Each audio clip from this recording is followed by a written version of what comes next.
We Invested Global Media Group presents American Scammers. Our topic today is Bernie Madoff, a former hedge fund investment manager and financial analyst who carried the largest fraud in U.S. history. He stole over 65 billion U.S. dollars and went undetected for 17 years. We all know he had already become a wealthy man, and that his firm was an honest business a few years when his career first took off. But how did he become the world's biggest financial fraud? In this episode, we'll dissect 3 key points: Bernie's early life, how he successfully carried out his scheme, and how he was caught.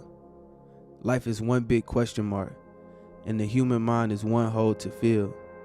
So why not figure it out with me? Be sure to stay to the very end of this episode and together unravel the secrets to Bernie Madoff's scheme. Bernard Lawrence Madoff, aka Bernie Madoff, was born on April 29, 1938 in Queens, New York. He was born in a Jewish family and had 2 siblings, Sandra and Peter.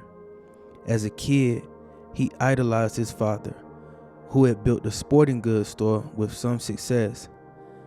However, sometime in the year 1950 and 1953, he witnessed his father's business collapse during the Korean War. This traumatized him and gave him the drive to achieve long-lasting success to make his father proud. In 1956, Bernie graduated from Far Rockaway High School, married his childhood sweetheart in 1959, and from there finished his studies in 1960 with a degree in political science from Hofstra University. In early 1960, Bernie decided to attain a brief knowledge in law at the Brooklyn Law School, but found an opportunity in the investment side of the business. By late 1960, he left his studies in law and pursued his investment career.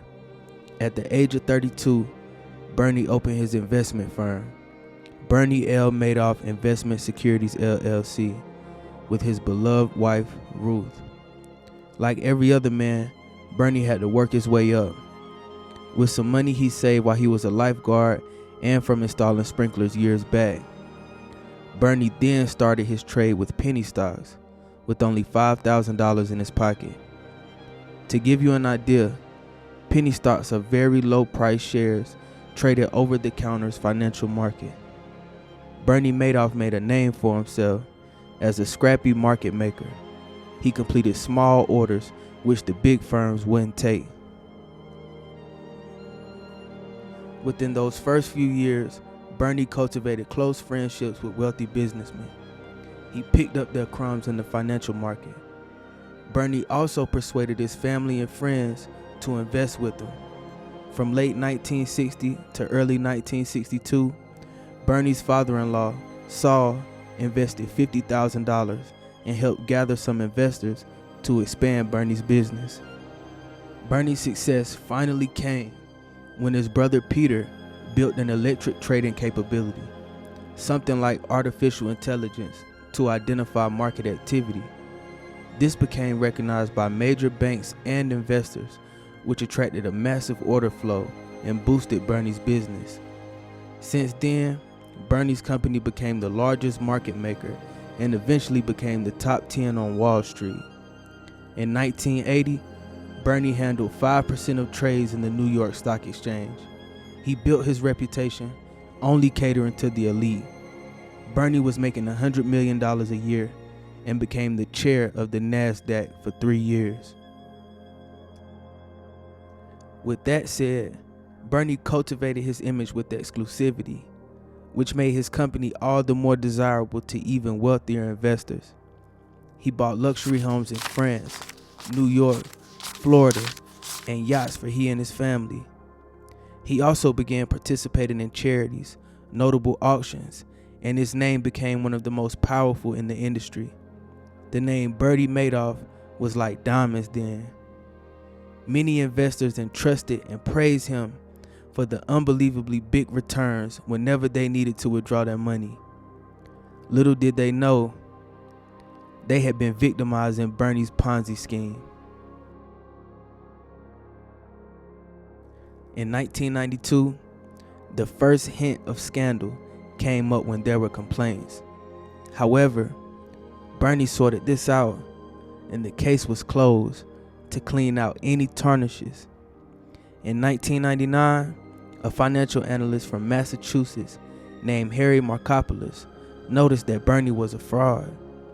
According to him, Bernie was making money even when the S&P was failing, which made no mathematical sense.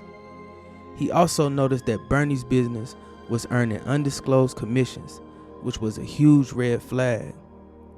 From 1999 to 2005, Harry constantly tried to write and report to the SEC about Bernie's fraud business. In 2001 and 2005, Barron's Financial magazine published an article that doubted Bernie's integrity. However, the SEC never took these claims seriously. From late 2007 to early 2008, when the economic recession began, investors wanted to withdraw their holdings. However, Bernie could not pay back the $7 billion. This confirmed all Bernie's previous allegations of fraud.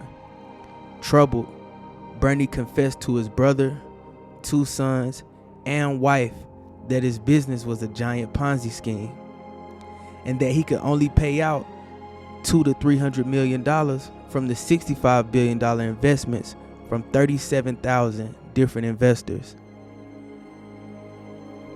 He explained that he was able to keep up this scheme because of his good reputation, and that whenever an investor needed to withdraw an investment, he would give the old investor the money of a new investor. He also mentioned that he had deposited some money in a JP Morgan to generate millions of deposits for himself to use, and also to pay an investor if he suddenly wanted to withdraw funds. After Bernie confessed his master plan front to swindle money, Bernie's sons surrendered their father. According to Bernie, "I don't know why I committed such felony. I already had everything. But I'm not entirely to blame for this." Bernie mentioned several other co-defendants, and according to Bernie, everybody was greedy and he just went along with it.